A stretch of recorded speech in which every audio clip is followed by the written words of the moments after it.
எப்பயுமே காரத்தை சாப்பிடும், இனிப்பு சாப்பிடணும்.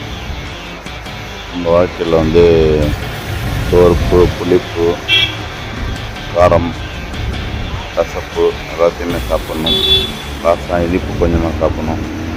நான் கொஞ்சம் அதிகமாக இனிப்பு சாப்பிடணும்னு ஆசைப்பட்டேன். ஐ மீன் லைஃப்பில் நல்லா இருக்கணும்னு ஆசைப்பட்டேன். ஆனால் சில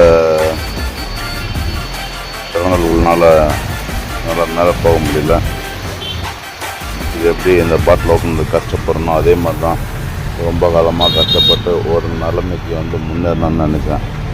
ஆனால் முன்னேற விடாமல் சில தீய சக்திகள் தடுக்கிறாங்க. ஸோ ஒரு நாள் ஜெயிக்க தான் இது பண்ணோம். அது வரைக்கும் தோல்வியை கண்டா மாதிரி ஓரமாக ஒதுங்கி அமைதியாக ஜெயிக்க முடிவு பண்ணிட்டேன். நன்றி.